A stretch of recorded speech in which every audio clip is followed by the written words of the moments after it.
Alors, on va commencer. Merci d'être avec nous cet après-midi.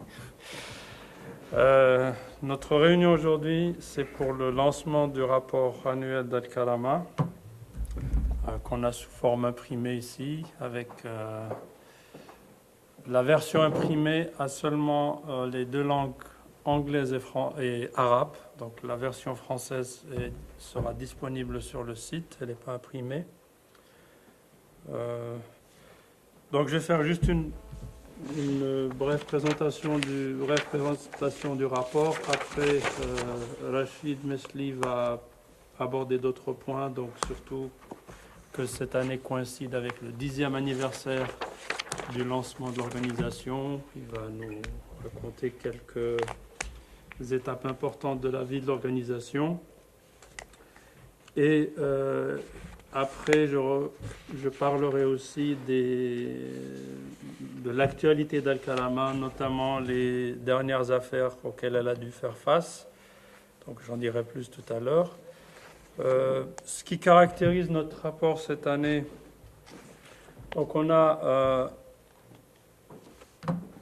essayé un petit peu de résumer dans ce rapport les thèmes sur lesquels on a bien sûr travaillé, concerne le monde arabe. On a une introduction qui est dans le rapport, qui est faite, donc une déclaration du Conseil de la Fondation, qui essaie de décrire un petit peu les plus gros enjeux, les plus gros soucis qu'on a eu à connaître, soucis en parlant de la situation des droits de l'homme dans les pays sur lesquels on travaille. Donc en gros, c'est toujours cette situation un petit peu difficile dans les pays du Golfe. Les deux points les plus graves, notamment en ce qui concerne le nombre de victimes et des pratiques qui sont toujours en cours, que ce soit pour la Syrie, avec le problème de la violence qui perdure, des violations bien sûr qui ont atteint de très grandes proportions dans ce pays. Les problèmes liés aussi non seulement à la violence du régime en place, mais aussi des groupes armés, des acteurs armés non étatiques. Il y a aussi la situation en Égypte qui est donc très préoccupante depuis notamment le coup d'État de juillet 2013. Donc en fait on avait, juste pour rappel aussi, publié un rapport sur l'Égypte. En fait on l'a rendu public il y a 2 ou 3 semaines, et donc dans lequel donc Al-Karama présente les statistiques des violations commises, des exécutions sommaires qui ont eu lieu à très grande échelle, et donc où on demande un petit peu à la communauté internationale d'agir, notamment pour le Conseil des droits de l'homme, pour initier une enquête, une commission d'enquête sur ces violations. Je rappelle aussi que cette année, donc, c'est le 10e anniversaire de l'organisation. Donc, c'est une organisation qui atteint l'âge de l'adolescence, donc qui est encore jeune, et qui a quand même une histoire derrière elle, et peut-être aussi un futur, en espérant que le futur nous réserve donc des situations plus agréables à vivre dans les pays arabes sur lesquels nous travaillons. On constate aussi que la période donc, qui est liée au printemps arabe, aux révolutions arabes, après quelques mois d'euphorie, on se retrouve en fait dans ce qu'on pourrait appeler un petit retour de manivelle, où la situation des droits de l'homme reste très préoccupante dans ces pays-là. Les violations perdurent, et donc on voit aussi que la problématique des droits de l'homme reste un élément central dans ces pays-là. Ce n'est pas une simple révolution qui va changer vraiment la donne dans le fond, mais qu'il y a des problèmes structurels dans la façon dont fonctionnent ces États, qui fait que les violations restent encore massives et graves. Alors, donc le rapport en lui-même, je vais juste reprendre. Donc on l'aborde, on a des aspects que j'appellerais thématiques, sur lesquels, les thèmes sur lesquels Al-Karama a travaillé durant cette année. Ils sont présentés par pays. Donc pour chaque pays, on aborde les thèmes les plus importants sur lesquels l'organisation a travaillé. On a toujours quelques cas qui présentent et qui donnent des exemples sur le travail d'Al-Karama. En général, c'est des cas individuels qu'on a traités. On a aussi des recommandations pour chaque pays. On présente aussi les rapports dans le cadre du travail d'Al-Karama avec les mécanismes onusiens, que ce soit pour l'examen périodique universel, les rapports au comité divers, comité des droits de l'homme contre la torture, qui sont explicités pour chaque pays. Et on donne aussi une vue sur la situation des droits de l'homme par rapport aux traités et conventions ratifiés par les divers pays arabes, et qui donne une vue, qui nous permet de voir une corrélation assez claire pour certains pays. Par exemple, on voit que les pays du Golfe évitent de ratifier le pacte international pour les droits civils et politiques, et on observe bien sûr clairement dans ces pays que ces droits politiques sont inexistants. Donc le droit à l'association, à l'expression sont gravement bafoués. Alors, Al-Karama aussi, donc des thèmes qu'elle a abordés en général, qui ne sont pas spécifiques à un pays donné. Ils concernent l'interaction de notre organisation avec les mécanismes onusiens, que ce soit de notre interaction avec les différents experts, les groupes de travail, hors cadre des cas individuels que nous traitons. Donc il y a eu beaucoup de rencontres entre notre équipe et les divers groupes de travail, les rapporteurs spéciaux et tous les experts. Nous essayons aussi de faire en sorte, à travers des coalitions informelles d'ONG, pour faire en sorte que les ONG aient un rôle, je dirais, plus efficace dans ce cadre-là, que ce soit au niveau des suivis, des recommandations, pour s'assurer que quand il y a un examen d'un pays devant un comité ou devant le PU, qu'en fait, que ce ne soit pas juste un effet médiatique, une réunion à Genève et puis c'est fini. Donc il y a ensuite des choses qui soient suivies. Et là, le rôle des ONG est capital, il est primordial. Al-Karama a aussi a pris l'initiative il y a déjà quelques années, on en est je crois à la 3e année, de filmer toutes les séances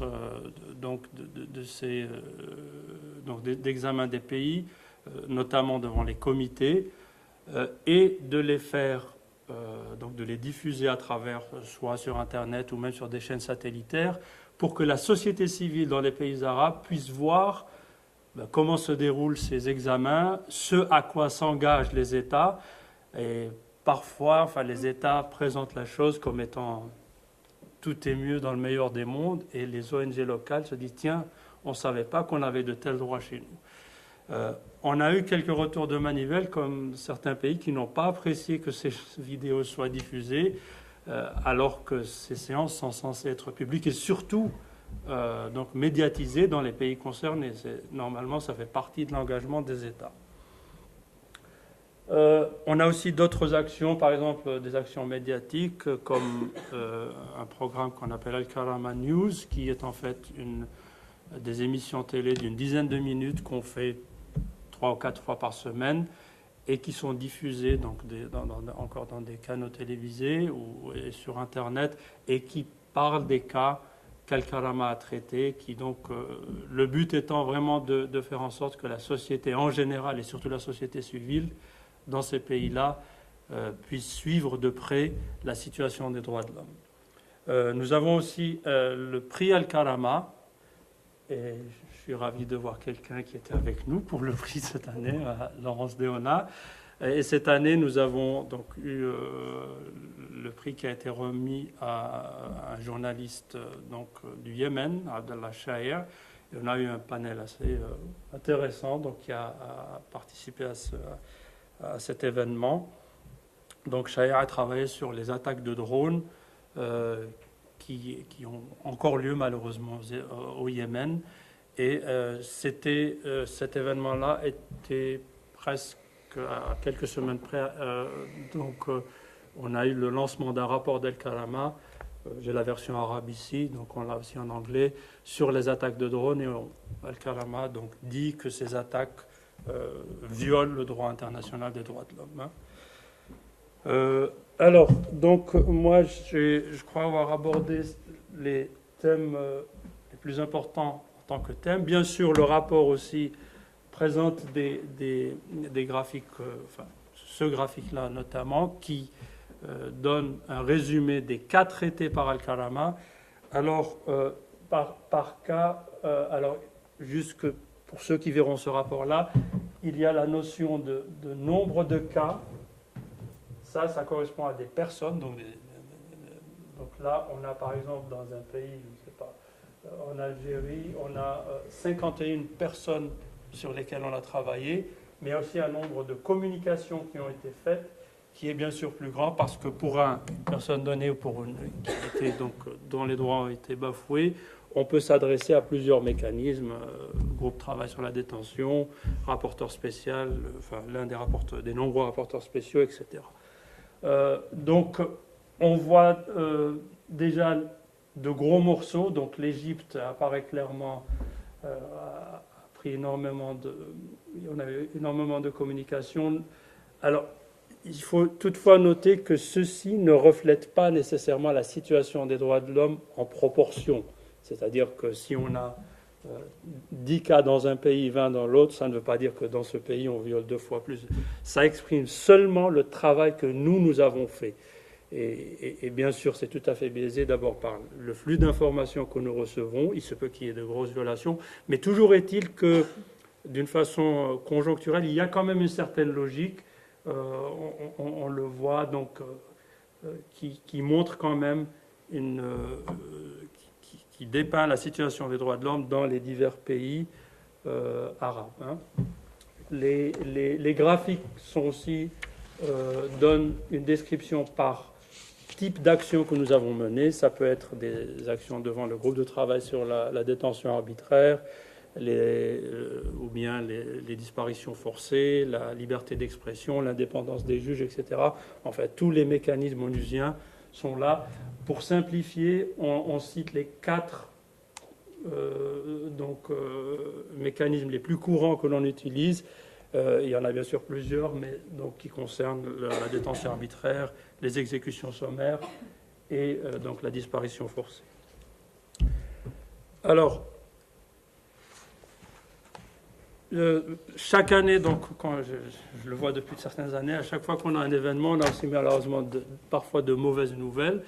Donc, on a appris juste hier, moi je tenais à rendre hommage aussi à un avocat saoudien, M. Walid Aboul Khair, dont la photo apparaît à droite, donc, qui est un avocat, donc, un militant des droits de l'homme, qui a été emprisonné encore hier à l'issue d'une audience devant un tribunal.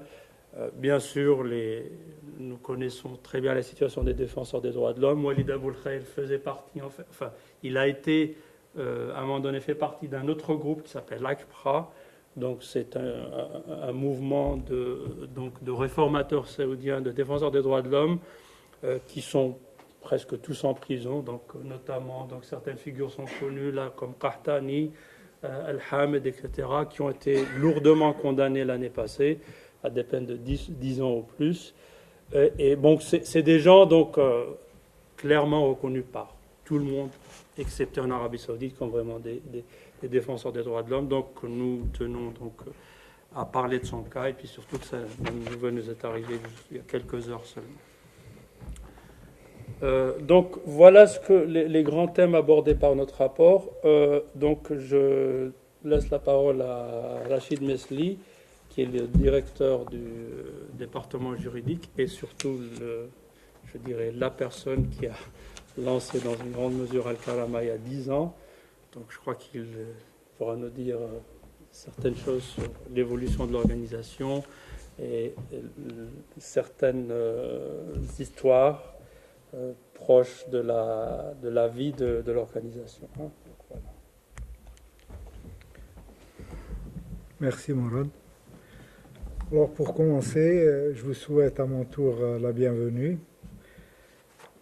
En 10 ans cette année qu'El Karama existe, il est vrai que 10 années peuvent constituer une tranche importante pour la vie d'un homme, mais à l'échelle d'une organisation, on ne peut pas dire si l'organisation est jeune, si elle est dans son enfance ou si elle est dans sa maturité. Et puis la valeur d'une organisation, je serais tenté de dire que cette valeur ne dépend pas vraiment de son âge, et je serais même tenté de paraphraser le Cid en disant que pour une organisation bien née, la valeur n'attend point le nombre des années. J'ai la prétention aujourd'hui d'affirmer qu'El Karama est une organisation qui est bien née, parce qu'elle est partie, elle a été créée autour de principes sur lesquels se sont entendus des personnes, des défenseurs des droits de l'homme de plusieurs pays arabes qui ont discuté très longuement entre eux. C'était au lendemain d'une conférence du Bureau international humanitaire. Ces personnes venaient toutes de divers horizons, mais étaient déjà impliquées, disons, dans les sociétés civiles des pays arabes, et en particulier étaient actives dans le domaine des organisations humanitaires. Et ce sont ces principes qui nous ont réunis au départ. Et parmi ces principes fondamentaux qui nous ont réunis, celui de la nécessaire dignité pour tous les hommes. El Karama veut dire avant tout dignité. Et cette dignité est inhérente à tous les membres de la famille humaine, comme l'affirme si bien la Déclaration universelle des droits de l'homme. De ce principe de dignité, bien sûr, découle aussi celui que tous les hommes doivent agir les uns envers les autres dans un esprit de fraternité et en conséquence penser profondément que lorsque les droits d'un seul homme sont violés, ce sont les droits de tous les hommes qui en fait sont violés. Bien sûr, le fait que notre organisation travaille essentiellement sur le monde arabe ne veut pas dire qu'elle ne s'inscrit pas dans cette universalité qui est partagée. Si El Karama est d'abord bien sûr une organisation arabe et une organisation régionale, c'est qu'elle a été fondée au départ par des militants arabes ou de ce qu'il est convenu d'appeler le monde arabe, qui est une unité plus culturelle et linguistique qu'une réalité ethnique ou géographique. Ce monde arabe qui partage aussi malheureusement en commun des régimes politiques marqués par l'absence de liberté et l'absence de démocratie. Un monde arabe où les droits les plus fondamentaux des êtres humains sont, comme le droit à la vie, le droit à l'intégrité physique et le droit à la liberté, sont violés continuellement et depuis une très longue période par ces régimes. Donc de cette rencontre est née l'idée de créer une organisation qui travaille essentiellement sur ces violations les plus graves. Parce qu'il nous semblait tout à fait illusoire d'abord de travailler sur tous les droits humains, mais il nous semblait également parfaitement illusoire de parler de droit à la liberté d'expression, de droit à la liberté de manifester ou d'association et des autres droits économiques, sociaux et culturels, alors même que les droits à la vie, les droits à la liberté ou les droits à l'intégrité physique et mentale de l'individu ne sont pas respectés. Donc on ne peut pas parler de droits de l'homme sans d'abord régler ces questions les plus fondamentales, le respect des droits les plus importants et les plus fondamentaux de la personne humaine.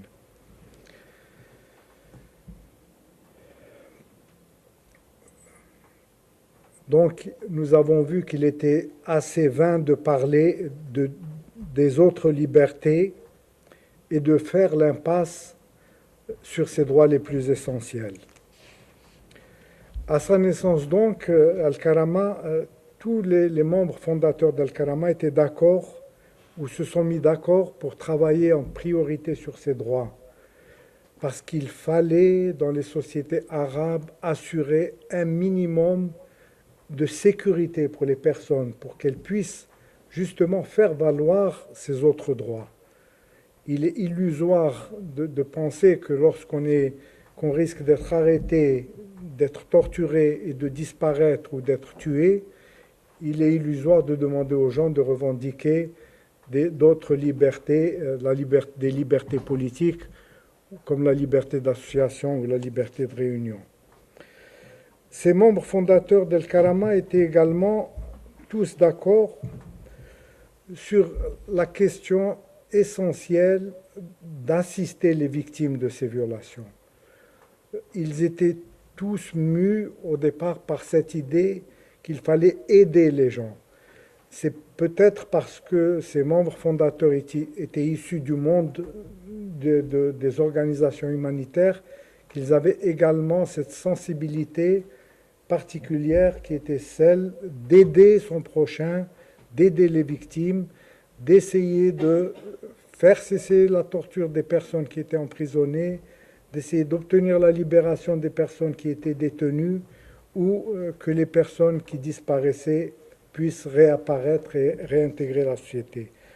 Donc, l'une des idées fondamentales sur lesquelles les initiateurs de Al-Karama se sont mis d'accord était celle de travailler sur des cas individuels, d'assister des victimes, des personnes dans les pays arabes. Bien sûr, nous étions également d'accord sur un principe fondamental, c'était celui de ne faire aucune discrimination envers les victimes.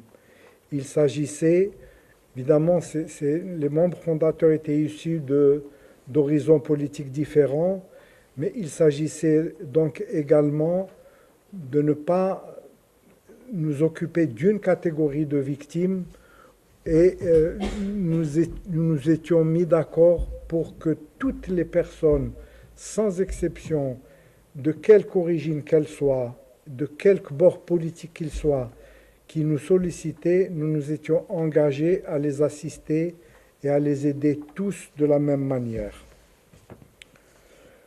Ce qui nous distinguait bien sûr de certaines autres ONG qui d'abord ne font pas ce travail de plainte individuelle devant les mécanismes des Nations Unies, mais qui également sont assez sélectives lorsqu'elles choisissent les cas à traiter.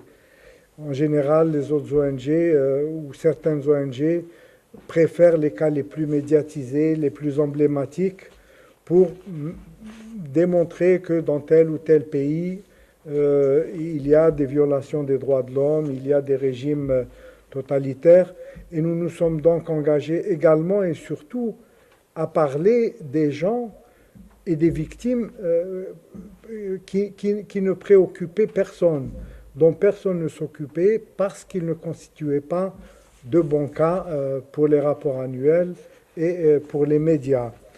Donc c'était également très important pour nous, au départ, de travailler sur tous les cas, même les victimes les plus, disons, les moins connues et les plus quelconques.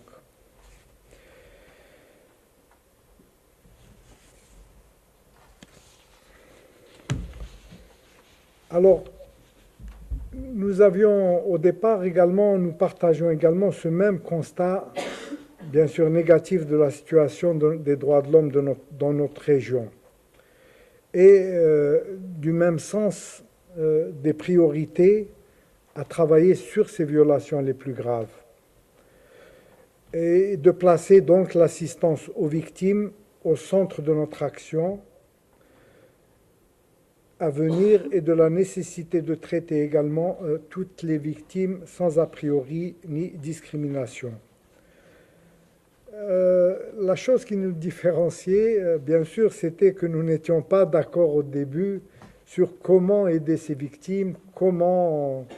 Et donc il y a eu de longues discussions entre nous et il faut dire que chacun de nous avait sa façon de voir les choses, avait une façon différente. Tous n'avaient pas une culture juridique, tous ne connaissaient pas les possibilités, par exemple, d'action au niveau international. Tous n'avaient pas la même formation en matière de droits de l'homme. Certains, par exemple, privilégiaient le travail de communication médiatique. Moi, personnellement, je n'étais pas très favorable à ce type d'action parce qu'il était beaucoup plus question pour certains, par exemple, de créer un beau site web et puis de faire des communiqués et puis d'essayer de dénoncer telle ou telle violation dans les communiqués à travers notre site web. Pour d'autres, il s'agissait de faire des campagnes avec d'autres ONG ou des campagnes contre tel ou tel pays, plutôt en Europe, parce qu'en Europe, il y a la possibilité, par exemple, d'organiser des manifestations. Donc, il faut dire que l'idée de travailler tout simplement sur les cas individuels, en utilisant les procédures des Nations Unies, était assez minoritaire parmi les fondateurs d'Al-Karama et elle ne faisait pas vraiment l'unanimité. D'ailleurs, très peu d'ONG travaillaient et travaillent encore aujourd'hui avec les mécanismes des Nations Unies. Chaque ONG a sa façon d'agir, a ses méthodes de travail et on ne peut pas dire donc que c'est un domaine où les ONG, y compris les plus reconnues et les plus importantes, s'investissent beaucoup. D'ailleurs, pour l'anecdote, je me souviens qu'au départ, à la création d'Al-Karama, nous avions identifié à l'époque un donateur potentiel qui était très intéressant pour nous soutenir au début de la fondation d'Al-Karama. Et lorsque je lui expliquais un petit peu qu'il y avait des procédures au niveau de l'ONU, qu'on pouvait justement faire pression sur les États en essayant de solliciter les procédures spéciales, etc., il n'était pas du tout convaincu et il nous a finalement jamais accordé son soutien à l'époque. Donc ça c'est pour l'anecdote. Il y avait pourtant de bons arguments qui plaidaient pour ce choix, et qui a finalement été retenu. D'abord, nous avions l'intention de créer une organisation à Genève. C'est important, Genève est la capitale des droits de l'homme. Dans les pays arabes, il faut souligner qu'il était totalement impossible, comme il reste aujourd'hui, pratiquement impossible de faire un vrai travail de défense des droits de l'homme aujourd'hui, à l'exception de quelques pays, ou même dans des pays où il y a une relative liberté, il y a des lignes rouges qu'on ne peut pas se permettre de dépasser. Donc nous travaillons ici dans un climat de liberté, ce qui est très important. La proximité, bien sûr, des mécanismes des Nations Unies. Nous avions, pour certains d'entre nous, quand même une expérience avec ces mécanismes des Nations Unies. Nous avions travaillé avec les groupes de travail sur la disparition forcée, sur la détention arbitraire. Même si au début nous avions travaillé sur un nombre très limité de pays, nous avions cette expérience, disons, du terrain. L'un des autres arguments qui a motivé la création d'Al-Karama était le fait qu'il n'y avait pratiquement pas d'ONG arabe sur ce terrain, parce que en général les ONG arabes, jusqu'à aujourd'hui d'ailleurs, privilégient d'autres types d'activités. On on constate malheureusement qu'il y a peu d'ONG, pas seulement arabes, qui sollicitent les mécanismes de protection des droits de l'homme qui ont pourtant été institués par les Nations Unies pour promouvoir et protéger les droits de l'homme. Nous étions aussi partis d'un constat assez simple à faire à cette époque, en 2002, en 2003, 2004. C'était que lorsqu'on regardait les rapports annuels des procédures spéciales, des rapporteurs spéciaux, des groupes de travail à la Commission des droits de l'homme à l'époque, où on constatait que certains pays arabes dans lesquels la situation des droits de l'homme était particulièrement préoccupante. Ces pays arabes, les rapporteurs spéciaux faisaient l'impasse sur ces pays. Ils n'en parlaient que très peu. En tout cas, il était assez choquant parfois de constater que des pays où il y avait des violations graves n'étaient même pas abordés par des procédures spéciales des Nations Unies. Pourquoi ? Tout simplement parce que ces procédures spéciales n'avaient pas d'informations. Il n'y avait pas d'ONG qui soumettait des situations à ces procédures, qui ne pouvaient donc pas, faire état de leurs préoccupations à propos de ces pays. Je me souviens qu'une fois un rapporteur spécial m'a dit que pour ce qui concerne la Libye et l'Arabie Saoudite, c'était des pays où il n'y avait pas de grands problèmes de détention arbitraire ou de torture, et que d'ailleurs il n'avait reçu aucun cas de ces pays. C'était assez surprenant. C'était assez surprenant, d'autant plus qu'il faut dire quand même que Amnesty ou Human Rights Watch a parlé quand même de ces pays dans leur rapport.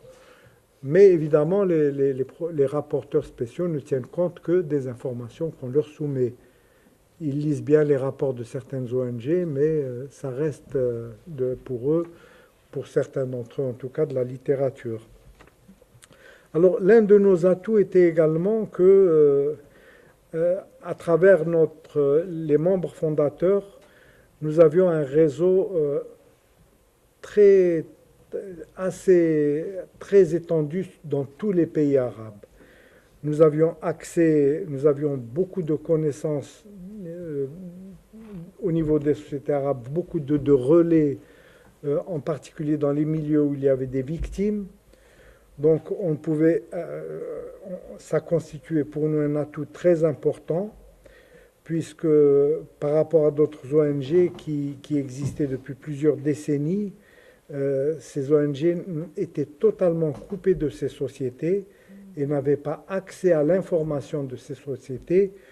Pourquoi ? Parce que souvent, les ONG occidentales sont perçues un petit peu comme sont suspectes.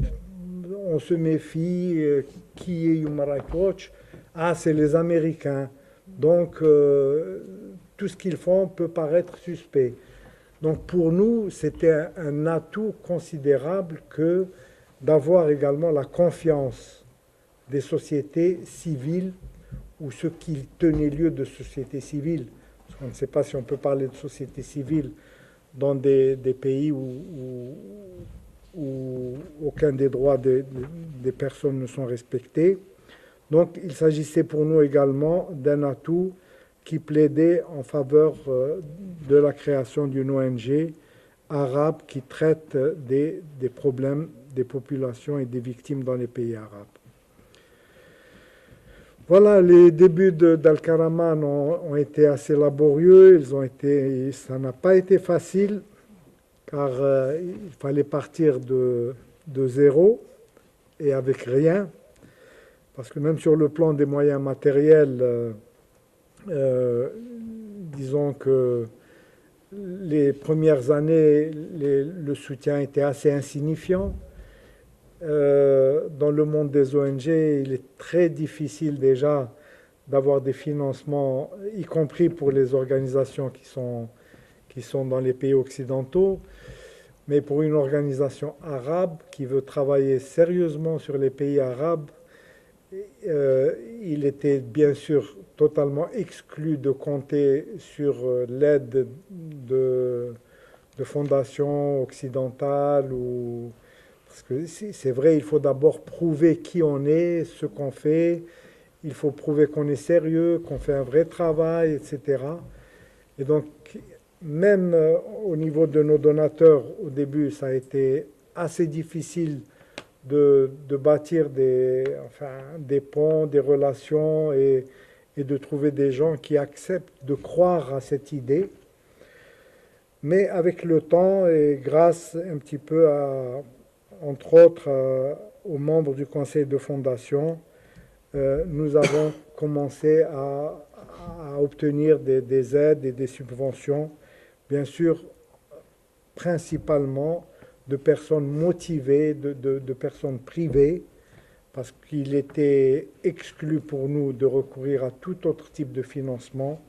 Et donc, nous avons commencé à convaincre des donateurs à nous aider et à aider l'organisation à se développer. Bien sûr, le principal défi au début était de construire une crédibilité. Et donc, il a fallu faire un travail au jour le jour, un travail où on n'avait pas le droit à l'erreur, parce que lorsqu'on est une organisation nouvelle et lorsqu'on est une organisation arabe qui travaille sur des victimes issues principalement au cours de ces années d'après septembre 2001, des milieux islamistes, il est très difficile d'abord de défendre ce type de victimes, mais aussi dès qu'on est une organisation arabe qui travaille concrètement sur des victimes dans les pays arabes qui ne sont pas, bien sûr, en odeur de sainteté dans les régimes et les services de sécurité de ces pays, il est très facile d'accuser telle ou telle organisation qui veut faire un travail sérieux. Il est très facile d'accuser de connivence ou de complicité ou de je ne sais quoi avec les gens qui ne sont en fait que des victimes. Donc il s'agissait de construire une crédibilité et il s'agissait aussi également, bien sûr, de ne pas rentrer en conflit avec les États. Ça a été difficile et on n'a pas pu éviter, bien sûr, de nous retrouver dans une situation conflictuelle pratiquement avec tous les pays sur lesquels nous travaillons, en dépit de notre volonté à construire des relations basées sur la confiance, basées sur l'échange, des relations constructives. Nous avons au départ tenté de convaincre, par exemple, des missions permanentes qu'il y avait une possibilité pour nous de leur soumettre des cas de violation. Nous leur avons proposé, par exemple, de régler des problèmes simples de violation de personnes détenues arbitrairement, par exemple, et que notre but n'était pas forcément de les dénoncer aux procédures des Nations Unies, mais que notre but était en fait que ces violations cessent tout simplement. Voilà. Alors il fallait également construire des relations de confiance avec les procédures spéciales des Nations Unies, avec lesquelles nous faisions au début l'essentiel de notre travail. Et nous étions donc dans la logique de construire une organisation qui voulait inscrire son action dans la durée. Donc il fallait absolument que nous soyons une organisation crédible, une organisation sérieuse. Et aujourd'hui, j'ai quand même le plaisir de relever que sur toutes les actions que nous avons menées au niveau du groupe de travail sur les détentions arbitraires, toutes nos actions se sont soldées par des décisions positives. nous n'avons jamais soumis un seul cas de détention arbitraire qui a été rejeté par le groupe de travail.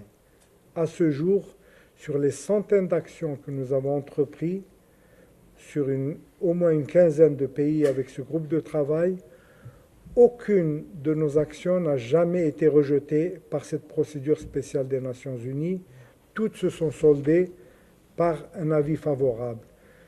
Ce qui prouve quand même que, avant de soumettre une quelconque plainte ou d'entamer une quelconque action, nous nous assurons toujours que notre travail soit vérifié, que nos informations soient recoupées, qu'on le fasse d'une manière professionnelle et que nos arguments soient fondés. Voilà, ça c'est pour les premières années d'Al-Karama qui ont été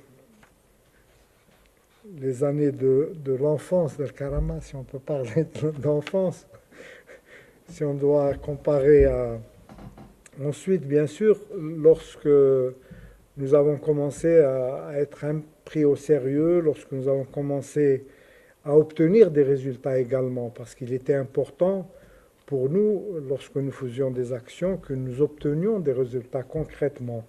Par exemple, que lorsqu'on soumettait le cas d'une personne qui avait disparu, lorsque cette personne était libérée ou réapparaissait, pour nous c'était une satisfaction, mais c'était également une façon de démontrer qu'il est possible de faire ce travail, que c'est utile de faire ce travail.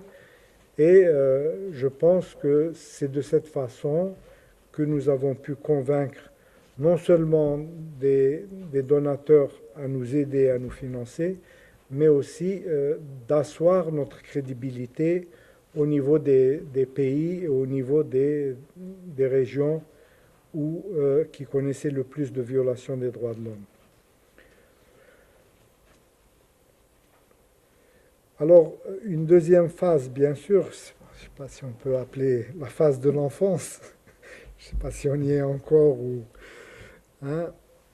c'est là où Al-Karama a commencé donc à être prise au sérieux, non seulement par les procédures des Nations Unies, le Haut Commissariat aux droits de l'homme, mais également les autres organisations de défense des droits de l'homme avec lesquelles nous avons commencé dès le début à construire des relations, à avoir des relations constructives. Je me souviens par exemple qu'au départ, nous avions aidé d'autres organisations à documenter des situations dans les pays dans lesquels ils n'avaient pas accès.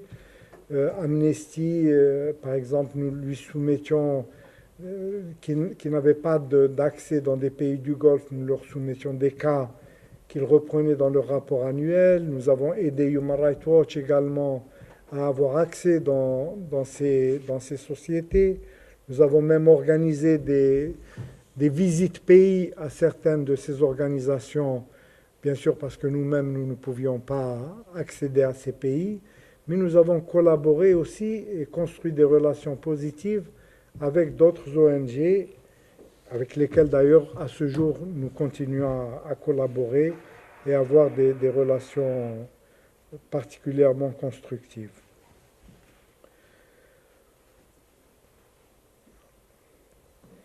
Alors bien sûr, dès que l'on commence à être une vraie organisation, on a commencé un petit peu à étoffer notre staff. Je vois Noémie ici, qui était parmi l'une des premières à Al-Karama, qui nous a malheureusement quittés il y a quelques mois, mais qui est toujours avec nous.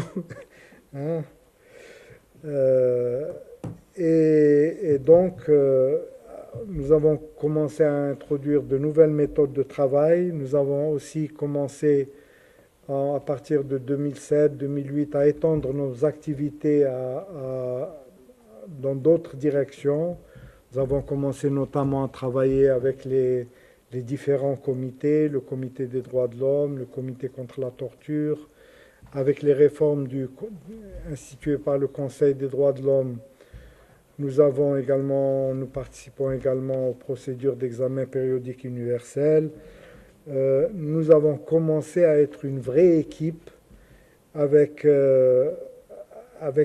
un nouveau climat s'est instauré et de la conjugaison de ces nouvelles volontés, nous avons constaté que nous allions tous dans une même direction et c'est cela qui a fait en fait l'âme d'Al-Karama aujourd'hui.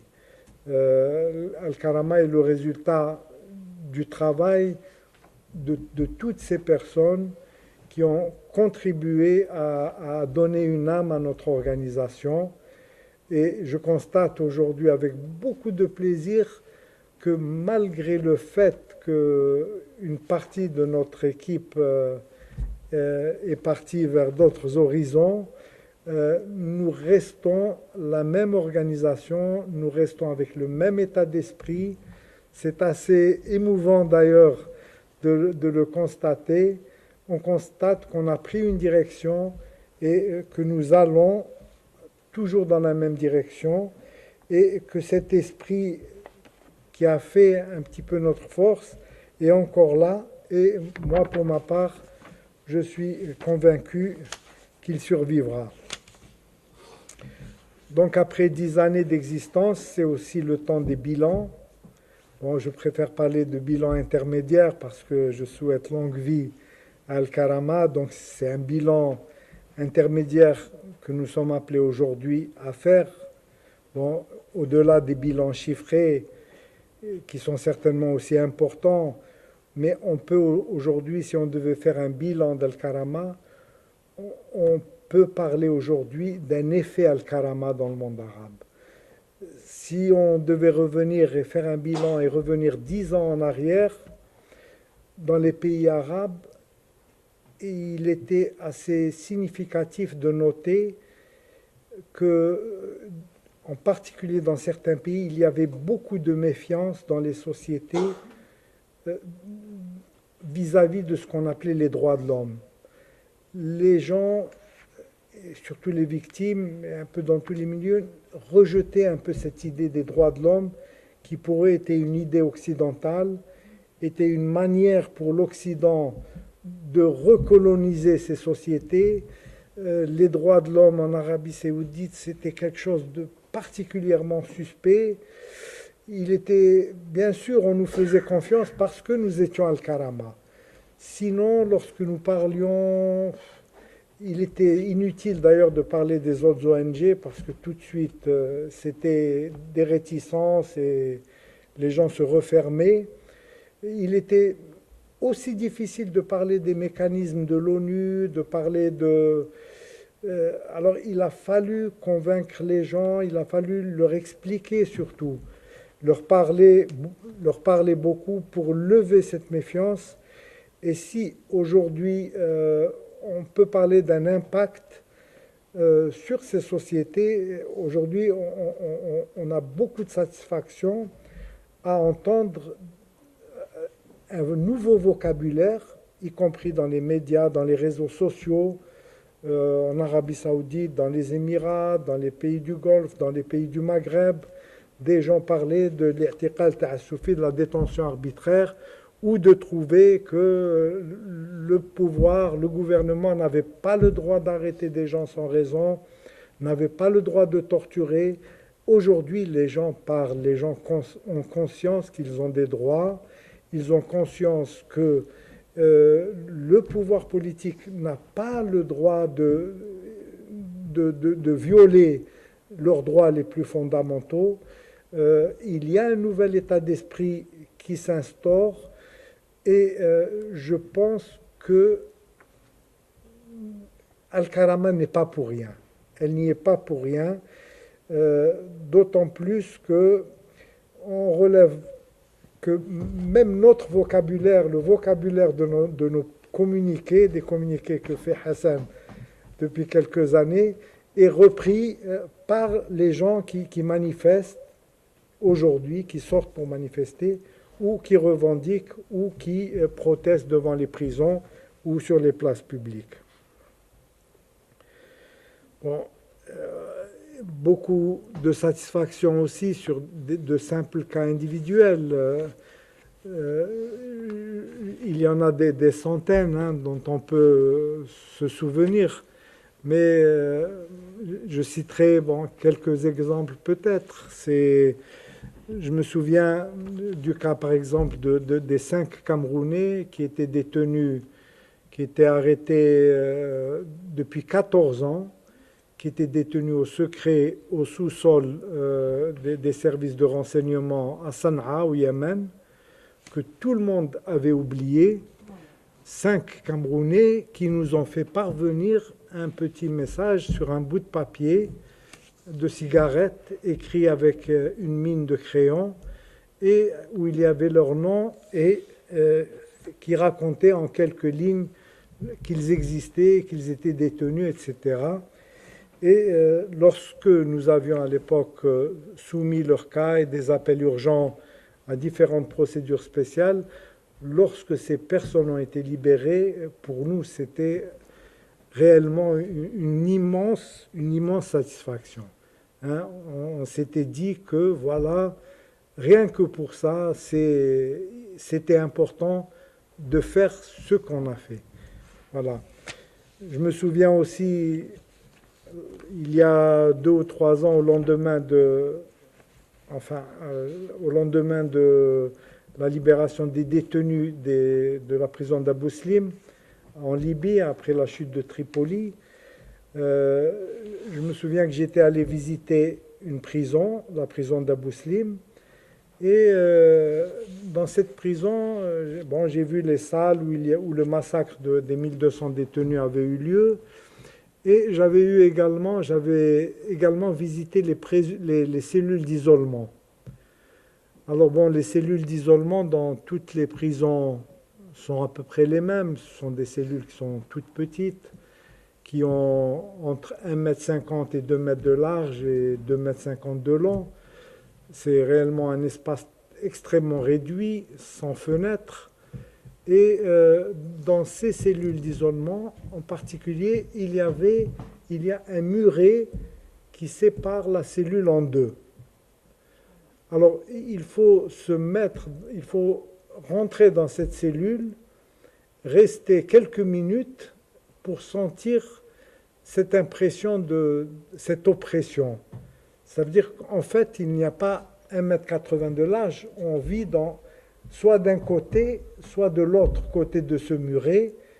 Donc, on a un espace de 90 cm ou au plus d'1 mètre de large, dans lequel des personnes ont vécu entre 15 et 25 ans, sans jamais sortir de ces cellules. Et là, je me suis souvenu que au moins 2 des personnes pour lesquelles Al-Karama a fait des communications au Comité des droits de l'homme, le docteur Abou Sedra et le juge Lounis Al-Abbani, 2 de ces personnes ont passé entre 15 et 20 ans dans ces cellules et que ces personnes n'ont été libérées qu'au lendemain d'une plainte qu'Al-Karama avait fait devant le Comité des droits de l'homme. Et alors à ce moment-là, je me suis encore rappelé que le seul fait de soulager, ne serait-ce que de quelques jours, la souffrance de ces personnes, ça valait la peine d'être tenté. Voilà. Merci pour...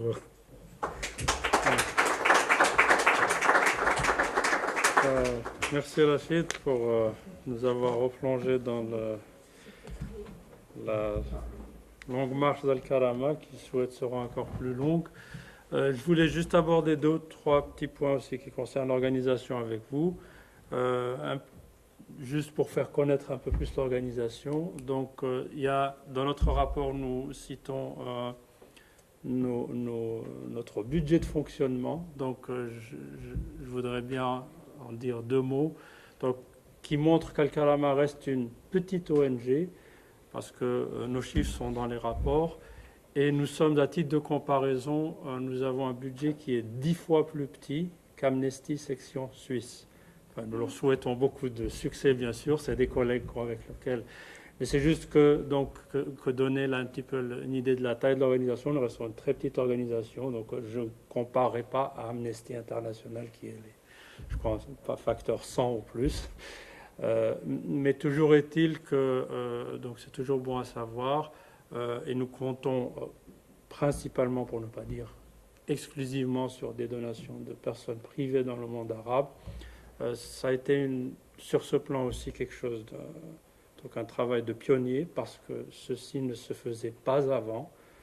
Dans le monde arabe, bien sûr, on peut acheter des jets de luxe avec des salles de bain dorées, ça c'est très connu de certains pays. Et parfois on faisait aussi de l'humanitaire, donc dans des choses très intéressantes, mais dans les droits de l'homme, ça n'existait pas. Donc c'était quelque chose que les gens, comme disait Rachid, ne comprenaient pas ou qui ne faisaient pas partie de la culture. Nous sommes aussi heureux d'avoir pu percer donc un tunnel vers de la lumière, je l'espère, du moins pour les personnes qui souffrent, grâce à l'apport de ces personnes.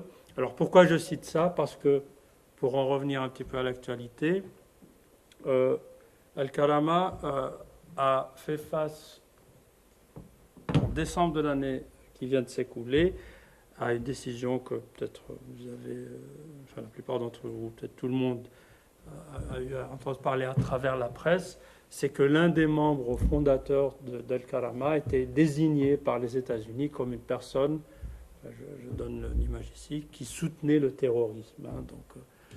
Soutenait le terrorisme, qui finançait le terrorisme. Alors c'est clair que c'était pour nous une décision qui nous a fait beaucoup de mal. Elle était difficile à gérer, parce que c'était une accusation très grave, et venant cette fois pas d'un pays arabe, parce que nous connaissions ces rhétoriques.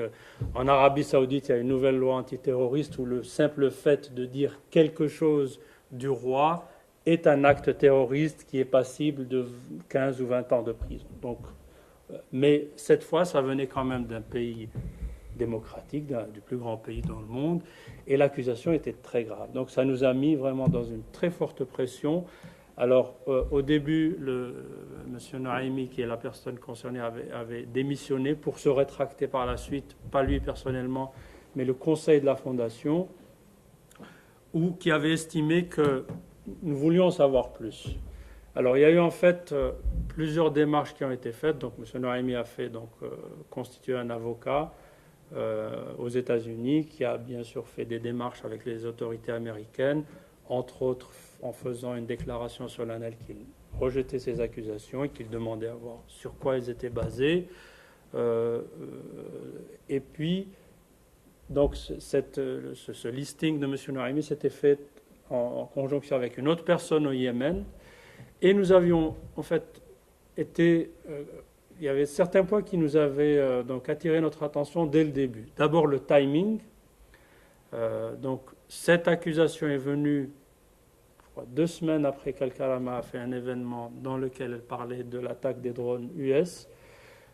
Et puis aussi ce qui s'est passé après, c'est que les premières personnes à réagir, donc la décision US est tombée le 18, le 19 décembre, le ministre des Affaires étrangères d'un pays arabe, des Émirats arabes, disait tout de suite « Ah, donc cette décision implique que tout le travail d'Al-Karama n'est pas crédible ». Alors bien entendu, c'était un raccourci qui est venu si rapidement que nous avions des raisons de penser que cette décision était liée un petit peu à la situation géopolitique dans la région. On sait tous ce qui se passe entre ces pays frères ennemis, et puis donc des luttes pratiquement tribales, donc des règlements de compte. Alors le fait que je cite l'histoire des drones ne veut absolument pas dire que nous pensons que les États-Unis ont fait ça parce qu'on a parlé des drones. Ça serait, mais toujours est-il que le timing, etc., nous laissait quand même un petit peu... c'était un questionnement, je pense, légitime de notre part. D'autant plus que la réaction des États-Unis à ce jour même semble assez, je dirais, différente de ce que faisait ce pays par le passé. Donc les États-Unis sont un pays que si jamais ils accusent une personne, c'est que ou bien elle recevra un drone, ou bien elle sera allée cueillie chez elle pour être mise dans une prison aux États-Unis. Hein, donc quand il y a ce genre d'accusation. Et toute l'histoire récente le montre. Hein, on avait des chefs d'État, Noriega qui a été pris comme chez lui et puis ramené dans une cellule. Et puis d'autres, c'est carrément quand ils ne peuvent pas le faire, c'est un drone et puis on règle la...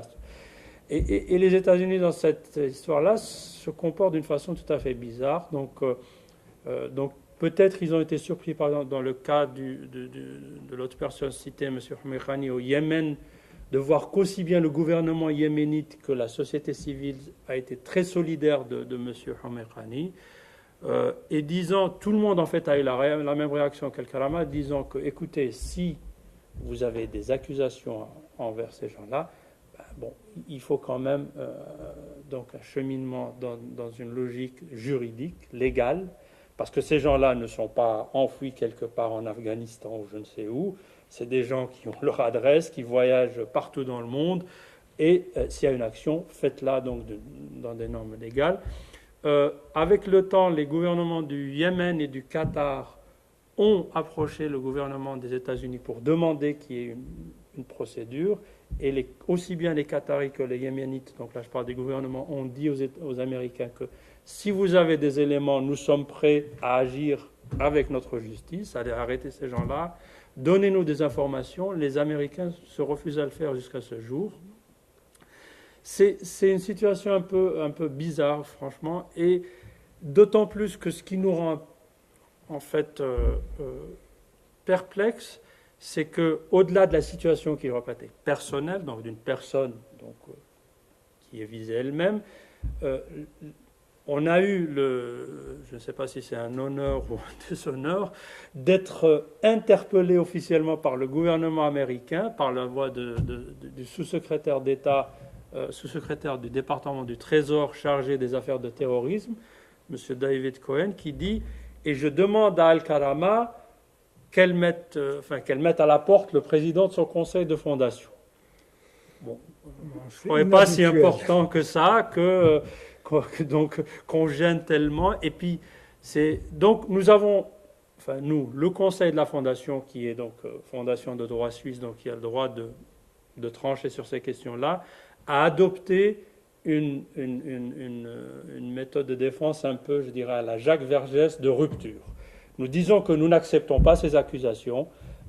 Si vous avez des preuves, mettez-la devant un tribunal, qu'il soit américain, convoquez M. Naimi, et puis qu'il y ait une procédure légale, mais pas de décision d'un gouvernement et qui refuse de donner des informations, parce que les gouvernements yéménites et qataris ont dit, donnez-nous quelque chose, qu'on puisse arrêter ces gens-là, qu'est-ce qu'il a fait, comme preuve, et ils refusent de le faire, et nous, on pourra peut-être donner plus de précision s'il y a un intérêt de la part de ceux qui sont présents. Nous remarquons aussi que pour en arriver un petit peu à cette relation avec les États, que nous n'étions pas surpris d'avoir des problèmes, pas de notre côté, parce que nous n'avons pas de problème avec des États de notre côté, parce que nous ne faisons qu'agir dans le cadre, en général, des conventions ratifiées par ces mêmes États. Donc si un État X ratifie la Convention contre la torture et s'engage à respecter certaines choses et que nous apportons la preuve qu'il ne le fait pas, c'est à cet État de prendre ce qu'il faut comme action pour justement honorer ses engagements. Mais bien sûr, la situation étant ce qu'elle est, donc prenons le cas de l'Égypte maintenant, où on voit vraiment une répression et des violations, et que toute action d'ONG qui démontre qu'il y a des violations sont perçues comme des actes hostiles envers des États. Donc, le fait de dire qu'un tel, on a donc une liste de près de 1000 noms de personnes qui ont été tuées en un jour en Égypte, des manifestants, le fait de le dire, vous êtes contre l'Égypte, et ce n'est... Voilà. Donc, alors, maintenant, je passe à une autre chose, parce qu'on voulait quand même annoncer un truc, une chose qui concerne Al-Karama. Les ONG qui collaborent, enfin qui veulent travailler entre autres dans les droits de l'homme, en général demandent auprès de l'ECOSOC, donc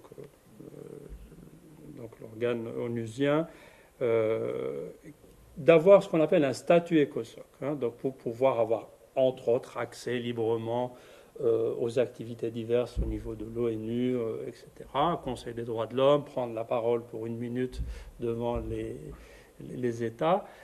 Al-Karama a fait sa demande il y a quelques années déjà, et quelques années nous avons déjà remarqué que parfois, par hasard, donc c'est un processus assez long, assez bureaucratique, mais qui dépend en définitive de la volonté des États d'accorder ou pas ce statut aux ONG. Donc ce n'est pas l'ONU en tant qu'administration, mais il y a un comité où il y a une quarantaine d'États et qui chacun... Alors, on voit très bien les jeux politiques. Alors, une fois, c'est les Chinois qui s'opposent à ce qu'une ONG qui est perçue occidentale rentre. Des fois, c'est les pays, je dirais, arabes qui s'opposent à une autre ONG, etc. Alors, nous, je crois en 2013, on a eu donc une question, et on pose des questions aux ONG pour justement différer à chaque fois le fait qu'ils soient acceptés. Et la dernière question qui était venue en 2013 venait de la Russie. Donc il disait « Ah, Al-Karama, vous êtes louche parce que vous n'avez pas abordé le cas d'un citoyen russe, je crois, qui a été enlevé ou qui avait disparu en Syrie. » Bon, c'est des questions un peu bizarres parce qu'on ne peut pas demander autrement, donc il n'y aurait aucune ONG qui aurait ce statut parce que je pourrais toujours trouver quelqu'un qui n'a pas été pris en charge par une ONG. On a répondu, bien sûr, en disant, écoutez, on n'était pas au courant de ce cas, mais on sera heureux de défendre ces gens-là si on reçoit des informations. Cette année-là, c'est une autre chose. Il y a eu un revirement donc, d'un autre pays qui nous soutenait l'année passée, qui sont les États-Unis d'Amérique. Et cette année, les États-Unis disent, Al-Karama, si vous ne mettez pas à la porte le président de votre conseil de fondation, on s'opposera à votre statut ECOSOC. Alors clairement, nous, ce que nous voulons dire d'une façon très claire à tous ceux qui veulent fonder des ONG et qui veulent avoir le statut ECOSOC, Al-Karama, après sa démarche et donc son enfance dans le domaine des droits de l'homme, a un conseil à ces ONG. Alors, constituez-vous en tant qu'ONG, ne faites rien, allez seulement assister au rapport, faites un site, ne dérangez personne. Alors ne dites rien, soyez patient 3 ou 4 ans, vous aurez votre statut ONG parce que vous n'embêterez personne et par la suite vous pourrez travailler. Voilà. Alors maintenant, donc nous, bien sûr, nous refusons ceci, d'autant plus que nous considérons que c'est une injustice flagrante parce que, en toute modestie, je peux affirmer qu'Al-Karama est peut-être l'ONG qui a le plus travaillé avec les mécanismes onusiens, chiffres à l'appui. Rachid en a cité des... Donc nous n'avons jamais eu donc on n'a jamais débouté Al-Karama sur un cas qu'elle a soumis. Et donc nous avons décidé maintenant de nous retirer notre demande. Nous ne demanderons pas le statut ECOSOC. Qui le garde, parce que ça reste un club entre États qui se font qui se sourient à la face ou qui se battent entre eux des fois, mais je pense qu'il y a quelque chose qui n'est pas normal dans ce système-là, et que justement, Al-Karama ira aussi dans une confrontation amicale, bien sûr, dans le cadre du système onusien. Nous continuerons à travailler avec les experts indépendants et les groupes de travail, parce qu'effectivement, ce sont des gens qui font un travail extraordinaire, et qui sont là vraiment sur le terrain. Par contre, on voit très bien les limites de tout ce qui est lié aux États, divers États, et que pour une ONG non gouvernementale, elle doit savoir à un moment donné assumer ses principes et puis les défendre, même si ça déplaît à des pays comme les États-Unis ou la Russie ou les Émirats ou le Maroc ou je ne sais qui. Nous, notre souci, c'est de défendre des victimes. Et puis, si ma foi, certains États ne l'acceptent pas et font des embûches, on continuera quand même à travailler.